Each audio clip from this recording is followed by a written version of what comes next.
사실 이게 이제 박근혜 전 대통령과 또 유명한 가세연의 문제이기 때문에 이슈가 된 거지만 실제로 저희가 많이 겪는 민사 이슈 중에 하나입니다. 예를 들어서 친구랑 동업을 했는데 사이 좋을 때는 계약서 안 쓰시잖아요. 제가 맨날 동업계약서 쓰라고 말씀드리는데 안 쓰기 때문에 나중에 정산할 때 가서 보면 이제 서류로 남아있는 게 없어요. 그러면은 아 그때 그렇게 하기로 했잖아. 아니야 난 이렇게 알고 있어. 이래가지고 소송이 시작이 되는 거고 결과적으로는 명시된 문서가 있으면 사실 게임 끝일 수도 있는데 뭐늘 그렇진 않지만요. 근데 여기서도 문서 없는 것 같아요. 그죠? 이걸 인세로 뭐 10억을 어떻게 하겠다는 내용 없는 것 같고 그러면 그 당시의 정황 주변 사람들의 뭐 증언, 뭐 무슨 사실 확인 이런 것들을 종합해가지고 결론을 내릴 수밖에 없는데 지금으로서는 뭐 당사자도 아니긴 하지만 당사자 본인조차도 이거 승패를 좀 미리 예측하기는 쉽지 않을 수 있겠다 이런 생각이 듭니다. 저도 예전에 한번 동업을 짧게 1년 정도 했었는데요. 아, 네.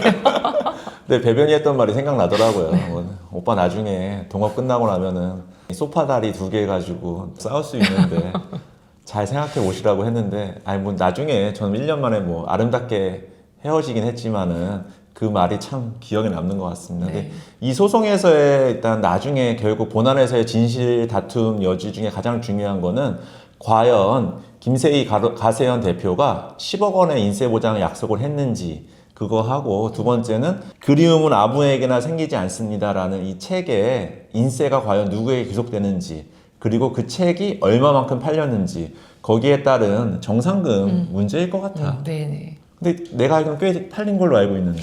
지금 나오는 얘기도 뭐 6억이다 7억이다 약간 차이는 있지만 어느 정도는 좀 수익이 있는 것 같습니다. 그래서 박근혜 전 대통령도 10억 전부는 아니고 그래도 한 6, 7억은 이미 갚은 거다라고 지금 주장을 하고 있는 것 같아요. 충분히 나는 그렇게 합리적으로 얘기해 볼 만한 주장인 것 같아. 그 책이 그렇게 많이 팔렸는데 인세를 또 아무런 약정 없이 그 책의 수익금을 오로지 가세연한테 귀속했다라고 주장하기에는 그건 쉽지 않아 보이는데.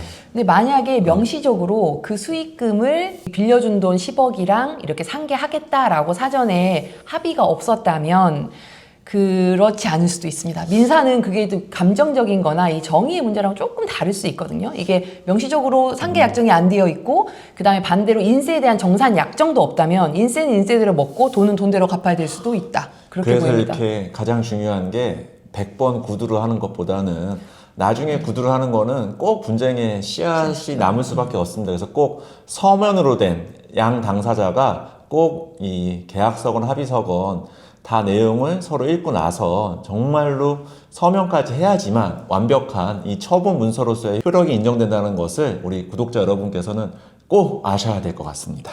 그리고 이제 절친이다, 뭐 부부다, 뭐 연인이다 이러면은 그렇게 하기 좀 어렵긴 하잖아요, 현실적으로. 그럼 어떻게 하라고 말씀드리냐면 방금 이렇게 약속을 했어요. 책을 이렇게 팔아서 인세가 나오면 집 살 때 빌려준 돈 그걸로 이렇게 깎자고 만약에 얘기를 했으면 저는 이렇게 말씀드려요. 차마 못 쓰겠으면 헤어지고 나서 문자로 남기세요. 우리 아까 이렇게 얘기했는데 그 나중에 인세 나오면 그 돈 빌려준 돈에서 그거 상계하는 거 맞지? 그러면 이렇게 문자를 남겨놓으면 그땐 사이가 좋잖아요. 맞아요 라고 답이 오면 그게 나중에 엄청난 증거가 됩니다. 그러니까 그 자리에서 합의서는 차마 못 쓰겠다면 나중에 문자로라도 아까 우리 얘기했던 거 이거 맞아? 그 내용 맞았어? 이렇게 물어보듯이 자연스럽게 사이가 좋았을 때 그걸 남겨두시기를 정말 권해드립니다. 그때 만약 그런 적 없는데요 라고 한번 답장 오면 어떡해? 그러면 이미 그 당시 인세 정산은 다시 하겠죠. 그때는 아직 인세가 발생하기 전이니까 그래? 그러면은 인세를 나랑 이렇게 하자라고 계약서를 쓰겠죠. 그러니까 그때는 이게 수습이 가능한데 이제는 수습이 안 되는 상황이고 이제는 정말 진실 게임, 증거 게임밖에 남지 않은 상황이 된 겁니다. 제가 보기에는 이게 역시 좋았던 관계에서는 그 좋은 감정이 유지되었을 때 이 법적인 관계를 좀 확실하게 해두는 것이 좋지. 이게 좋았던 감정마저도 다 사라지고 난 다음에 서로 뭐 불구대천의 원수가 된 마당에 그 얘기하면은 100이면 100 다 싸울 수밖에 없습니다. 네. 사실 어떻게 보면은 이 내용은 되게 이제 그 유명인들이지만 양상은 굉장히 흔한 양상이거든요. 네. 결국 오늘의 결론은 뭐 돈 앞에서는 영원한 동지도 적도 없다라는 말이 명언일 것 같습니다.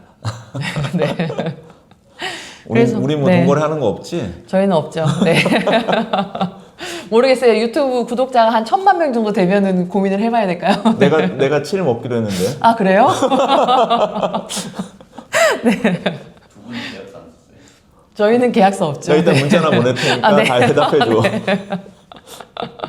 세부에 보면은 문자를 최후라기보다는 그건 차선책인 거죠. 가장 최선책은 두 당사자 사이가 그냥 서면으로 명시적으로 하는 게 가장 좋은데 이게 좋은 관계에서는 그걸 해놓을 수가 없기 때문에 나중에 혹시 모를 법적 분쟁을 대비해서 그 다음 날이라도 그런 걸 보내놓는다면 아주 유효한 증거로 사용될 수 있을 것 같습니다. 네, 어쨌든 쫓겨날 일은 거의 없을 것 같아요. 어쨌든 이 소송이 끝날 때까지 집에서 나가라는 건 아니고 이제 가압류는 돈을 달라는 소송이기 때문에 나가라는 소송이 아니어서 다른 방면에서라도 돈이 가져와서 뭐 3억을 주라라고 판결이 나면 다른 데서 돈을 가져와서 3억을 주면 되는 거고요.